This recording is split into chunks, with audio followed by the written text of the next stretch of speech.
Hi everyone, welcome to Mixed Media Frenzy.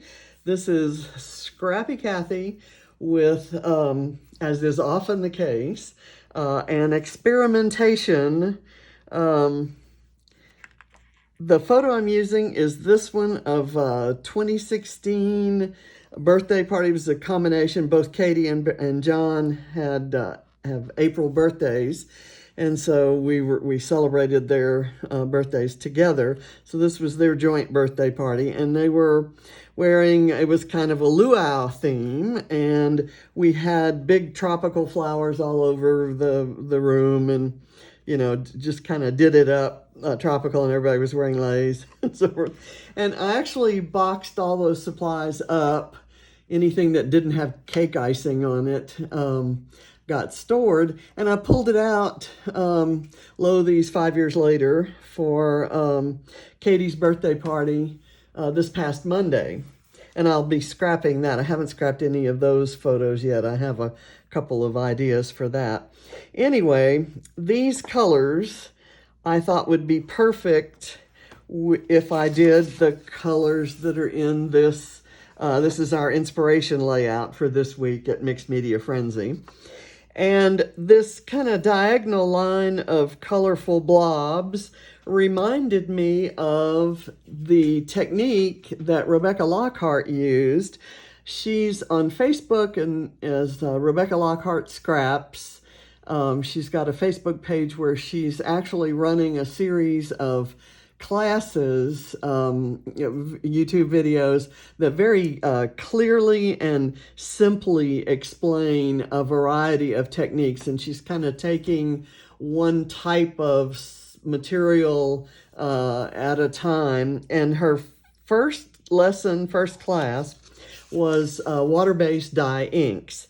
And she stamped floral images in a diagonal and then used water to kind of blur them and create pools or blobs of color like these. So I'm going to try that. I have not done her class, so this will be my class, my class homework, as well as the Mixed Media Frenzy. So I'm going to combine them. And so I'll tell you what I've done already is I've used this Art Basics clear gesso to coat my page. This is the Vicky Bouton mixed media paper you've seen me use many times, and I have a lifetime supply of it. And normally I use it as is with no coating on top, because it doesn't warp. It can take a lot of wet media. But for this, I'm gonna go along with what, and I don't need that for anything. I was gonna mask something with it, but I'm going to go along with what, I wish I had the layout. I had printed the layout that Rebecca did. Anyway, her reason for coating with gesso was so that you'd get these blobs to pool. And it worked beautifully on her example. So I'm actually going to do it that way. I think I could do it without the gesso, but I think the gesso is just really going to intensify the effect and make that work. So how I'm going to work this process is we're going to do the wet work on here right now. I'm going to not do the diagonal from corner to corner, but kind of a little bit there, a little bit there. And I'm going to use the 3 stamps, but I'm only going to use the 2 with colored ink. I'm going to alternate colors between the sizes of the hibiscus. I've got 3 stamps that kind of look like hibiscus. This one I'm going to stamp in black after everything has dried and after the photo is on and after the title's on. It'll be kind of accents. And then I've got some black sequins. They're from the penguin suit mix from Spiegel Mom Scraps, Spread the Sparkle. And I love the holographic design on some of the black sequins in there. It's just amazing, amazing mix. So let's get started. I'm actually going to sit down and hope that I don't mess things up or mess up the camera by, right now everything's fully on camera, so I'm gonna try to leave it there, and I'm gonna try to make my chair legs behave. Okay, so first thing I'm gonna do is stamp the big flowers, and the colors I've assembled here are, let's see if I can get them in. I've got candied apple. We're just gonna see a little bit of that on the edge there. Picked raspberry, which is going to be one of the main colors on the left side of the photo cluster. And then fossilized amber, which will be the yellow color to the right of the photo cluster. The lucky clover, which is going to be that green. This mermaid lagoon, which will be the darker, bluer teal color, and then broken china, which will be the lighter teal. So my big flowers are going to be the pink, the yellow, and the darker blue. So I've got my stamp chamois here all ready to clean the stamp in between stamping. So let's go with the pink. And it's going to be up kind of at the upper left part of the paper here.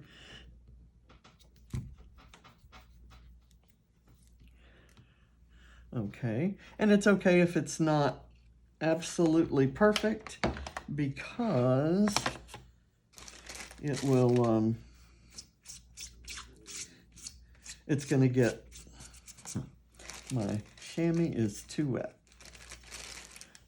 So, where's my paper towel?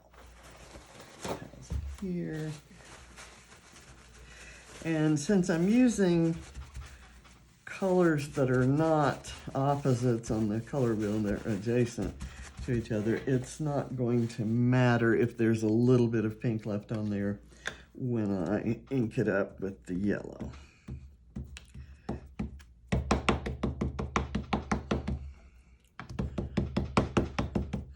Okay, now I'm going to maybe turn the flower a little bit different way here.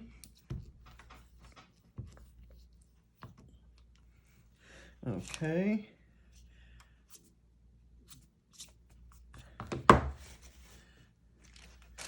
And I'm gonna try to dry off my chamois. I just recently re-wet it after letting it dry out a bit too much.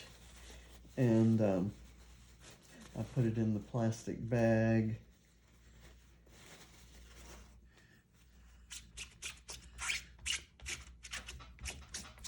Okay, that's better.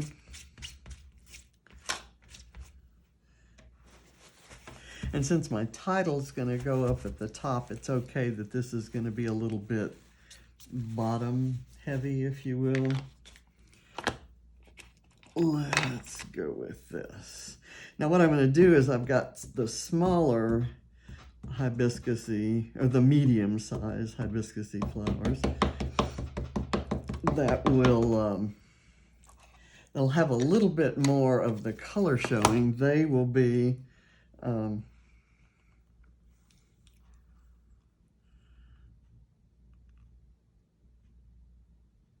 I kind of do it that way. This one kind of came, these two flowers are closer. Whoops. I have, that's another benefit of gesso, is I kind of over stamped that, and I rocked the stamp, and I got a line out here, and with the gesso on there, it just wipes right up. It wouldn't have bothered me a whole lot if it had if I'd had to leave it on there. Okay, so I'm done with that stamp. I'm gonna put that aside. And now I'm gonna go with this one. I'm gonna do this one in red, kind of right over here on the edge. The candied apple.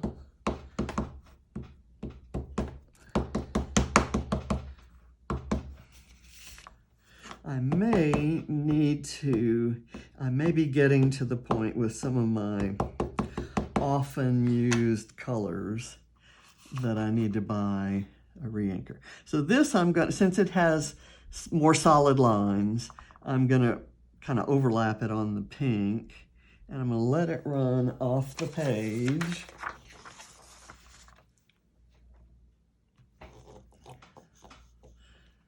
Kind of like that. Then I'm gonna clean it up. And now I go for the greens. I really do have to get all the red off of here because it'll brown. It'll get muddy if I use the green. I'm not gonna put one in here because that's kind of where the photo cluster is gonna go, and then I'll do some of the black flowers around that. Okay. This guy is gonna go kind of right there. I'm liking it so far. I just hope I don't mess it up once I start blurring things with water. And Rebecca blurred hers a little bit differently from how I'm going to do mine, and I'm actually because the reason one of the main reasons that I love, I forgot that I haven't done this other blue flower. One of the main reasons I love playing it with Mixed Media Frenzy, this is Broken China, by the way, that's gonna go out kind of to the edge here. And let me get that there.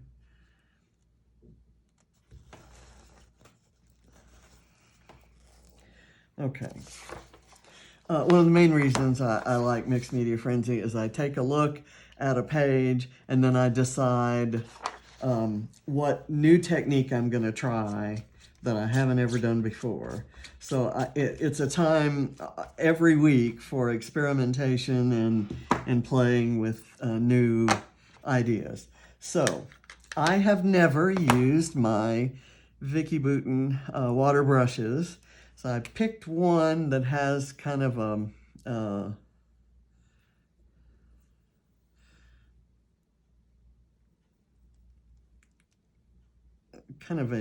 movable edge there, and we'll see what it does. I don't have a different brush for every color that I'm going to use, so we'll see. Now you push on, there's a little place that you push instead of squeezing the tube. You push on here to get the water down there, and then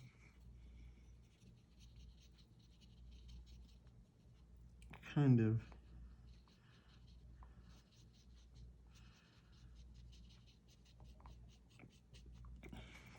now I'm blurring because these are rainbowish colors. I'm kind of blurring them into one another, and as you can see on the flower that doesn't, this flower that I'm working on right now doesn't have much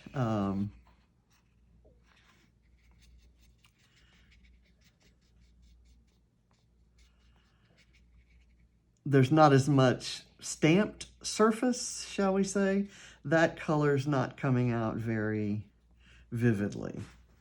So, and that's going to be true of this yellow one too. So I'm really going to try to kind of mix that up. Now I've got some green in here with it, and that moves on to the blue, but let me go back and get some more yellow blurring here. I don't want to obscure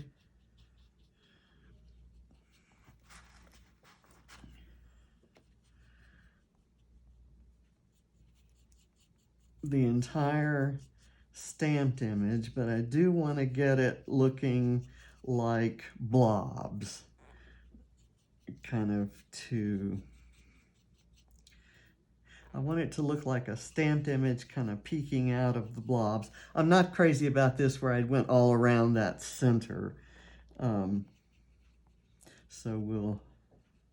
these two colors were a bit similar.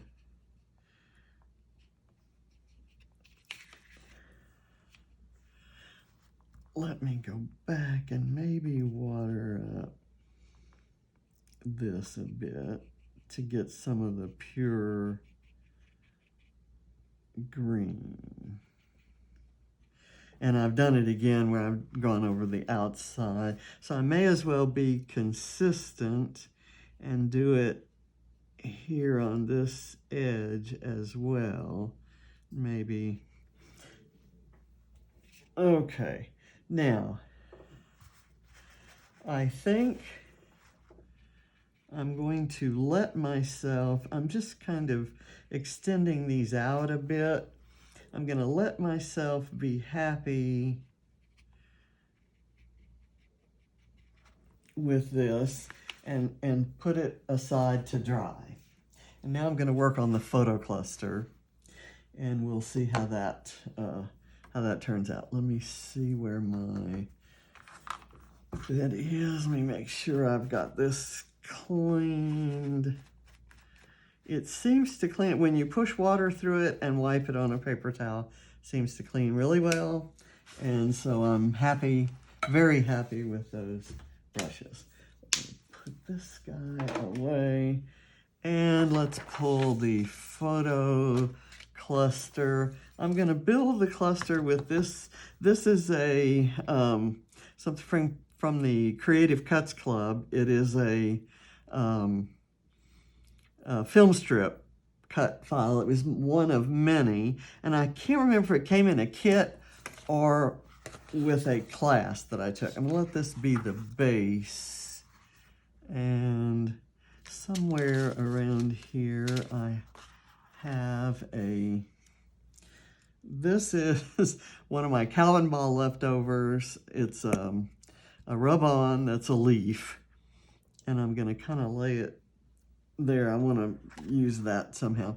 I printed these. There's a border option in the old word processing system on my old Mac, and I have not let it update because that old Mac is that level of software is the only one that communicates with my scanner, and I need my scanner. I use it every day. So, and I didn't want to buy a new one. So it also, this version of the word processing program, which is called Pages, has this kind of border that looks like a watercolor edge or a torn edge. And so I haven't updated that either because I like using those edges. However, on this one, I got the smart idea to outline these with a frame, and it's one of those kind of etched looking frames, and it didn't go all the way over to here. So I think I'm just gonna tear it. It's photo paper tends to tear pretty well, and I can use the guidelines from the way the border came out. I tell you what, well, no, let me kind of do this, go in there, and I'll kind of staple these photos together in the same way they've got these overlapping, and then I'll add the film strip to the mix there. I don't want to lose too much of John's cute little face. Okay, that came out good. Now let's do this. This is just such a great picture of John. He was, you know, such a good sport. If we were all acting goofy with costumes and craziness, he was right there with us. And if you have ever met him, he's just a kind of quiet, reserved sort of guy that you wouldn't expect the goofiness, and so he surprised everyone with his goofiness, and I knew it was in there, and it was great. Let's see, I could do this. I could do it that way. That way, I'm just losing part of his shirt. So, and I realized from around that time frame, I pulled some. I've been, of course, going through my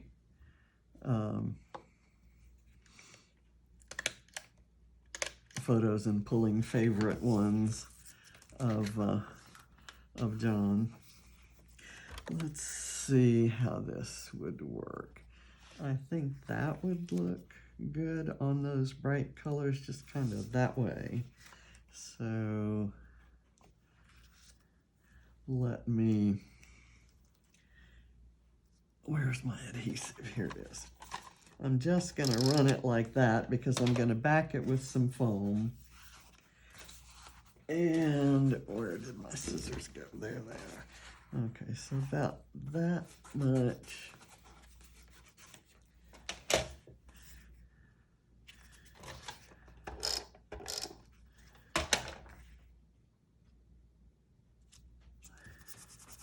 Okay, so that is together there.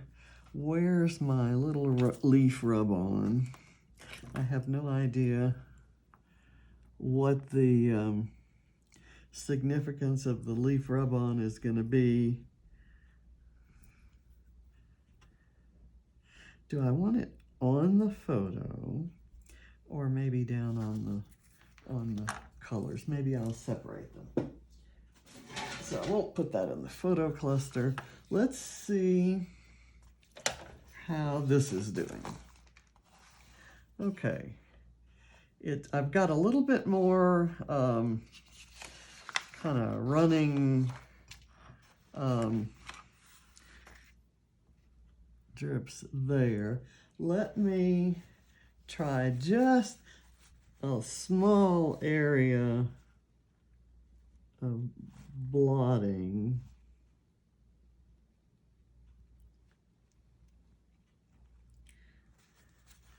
I don't want to disturb the image too much by blotting, but I do want to finish the page. So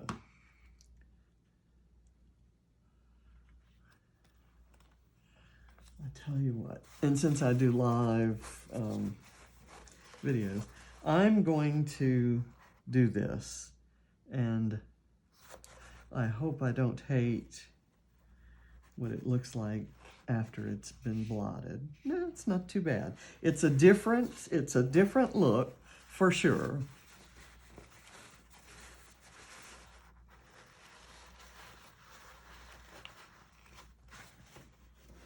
But it allows me to get the page finished, and I can actually go intensify those colors if I want to by getting that brush. And in fact, I think I will do that just to prove to myself that that's a way that you can do it. Okay, so let me do it like this. I'm going to use those leaves before I lose them.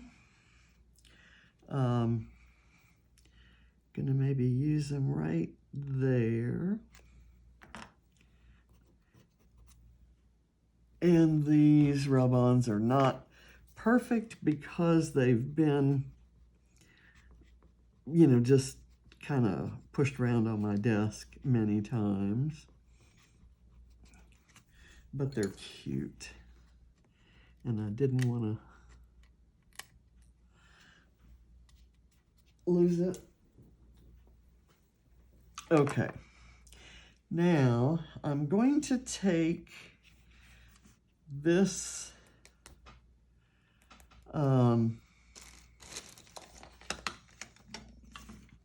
this stamp. Do I want to do that? I tell you what I'm going to do. Let's do this.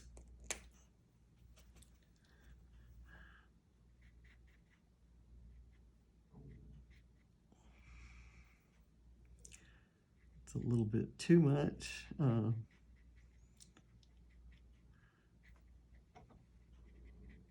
Color there.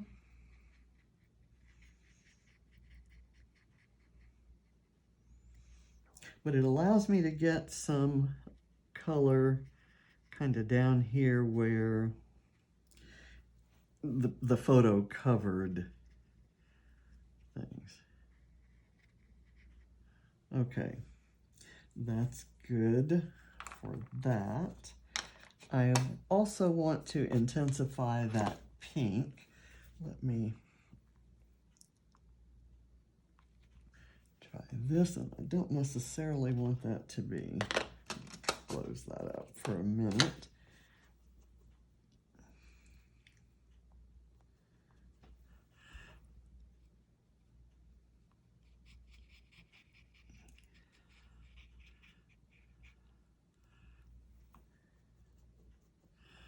This kind of defeats the purpose of the easy technique of making your blobs from your stamped image, but it does allow kind of a customized coloration there, which isn't necessarily a bad thing.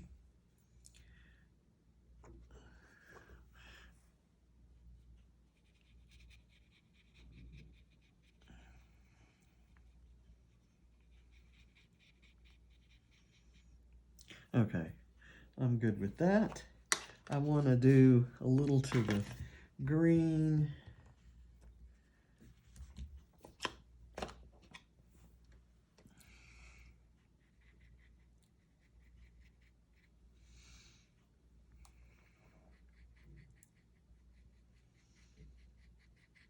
And it kind of adds a little bit of variety to the way that the drippy parts came out before. For this one, I'm gonna go with the Mermaid Lagoon and kind of just color a little bit more inside these blobs. Okay, I'm happy with that. I'm just gonna let that dry naturally.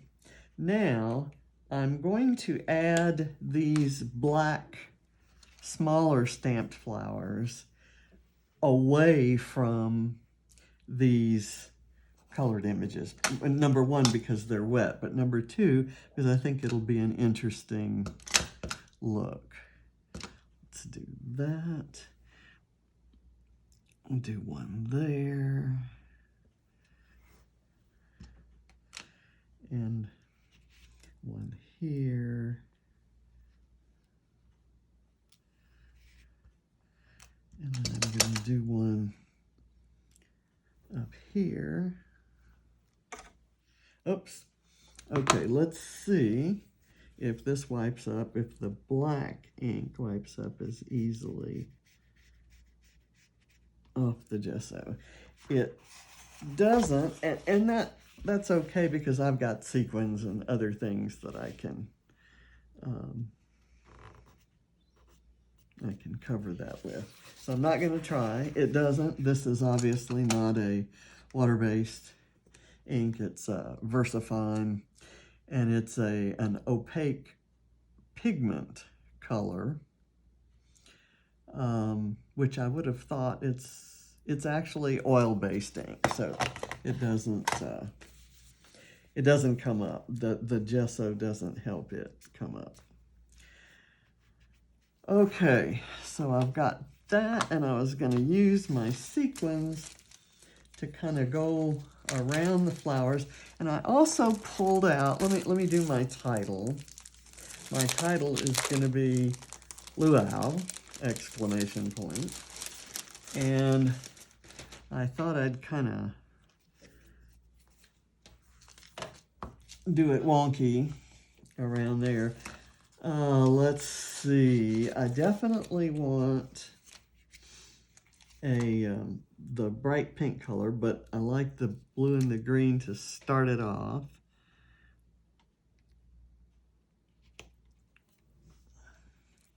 And I need a U.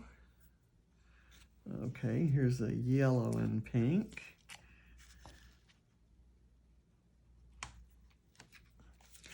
And then I need the hot pink A.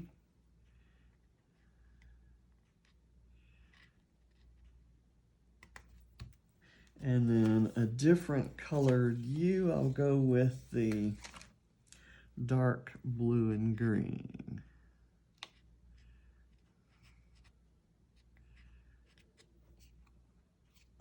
Yeah, I think I'm going to do that. Okay, so that's my title, and I'm going to do a little bit of journaling in here with the date.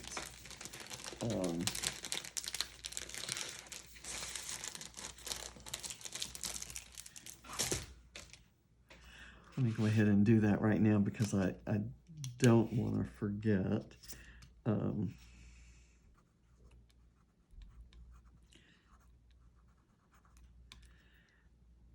Birthday fun, April 2016. You know what?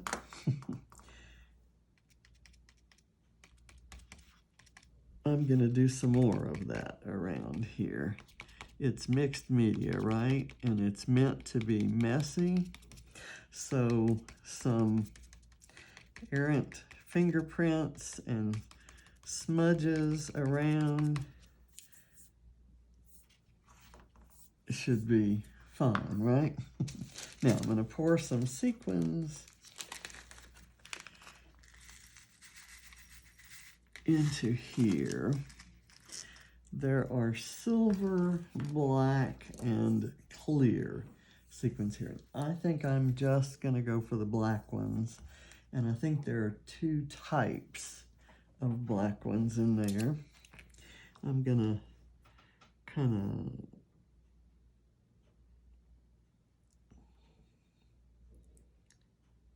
I'm going to overlap the sequins onto the color.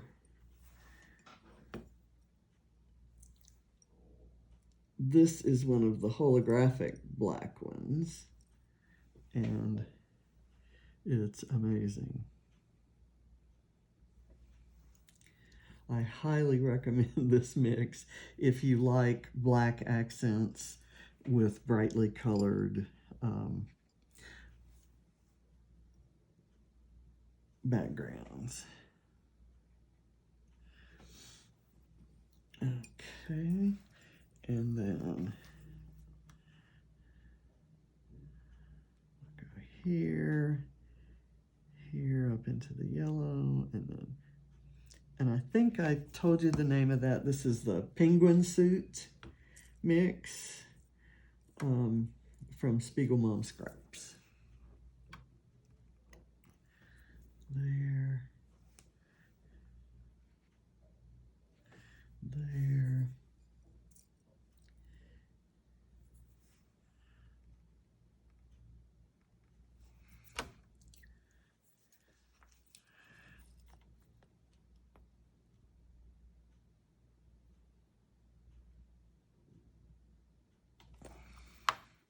So I try to make a triangle, and I try for it not to be an equilateral triangle. I don't always succeed. I'm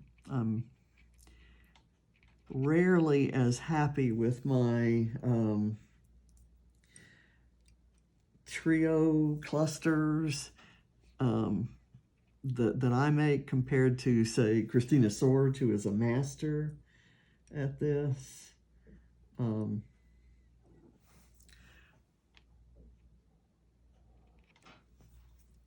Okay. I think I'm done. I'm going to call it done. I may... No, I started to say I might do some journaling around the edges, but I think I'm not, since, like I said, the event and the exact date and lots of other photos are in my project life for that year, for that month, April of 2016. But I'm going to do another page, not exactly a companion page or anything like that. I did have I wanted to tell you that I did have these sun-kissed florals out to maybe add, you know, like a pink one right back there cut in half or something.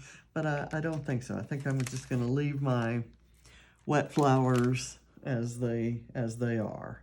So anyway, I'll do another one with, and this is going to go in my 2021 album as a, you know, kind of where the supplies came from. The story is that I reused those supplies for the party this time, and the photos from this year's party is going to show how I used the same supplies differently. But everybody's going to be wearing this, you know, those leis and so forth. So it'll kind of be, and I'll use a different sketch and probably different techniques, but it'll have a, I guess I should call this one Luau 2016, and the other one could be titled Luau 2021. So let's do that. I should have enough numbers to do that.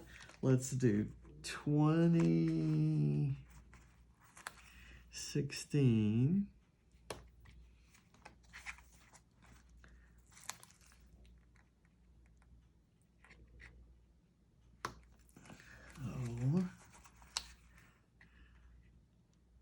One, and then my sixes, either the same color.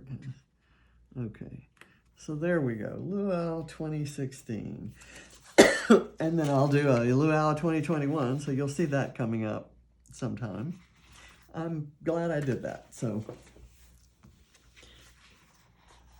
there's my page. This is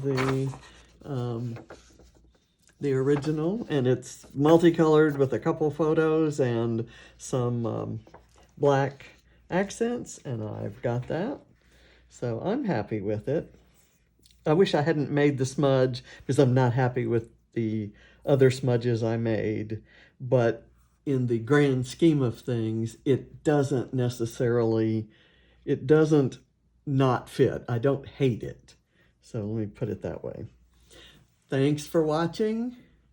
See you next week. Bye.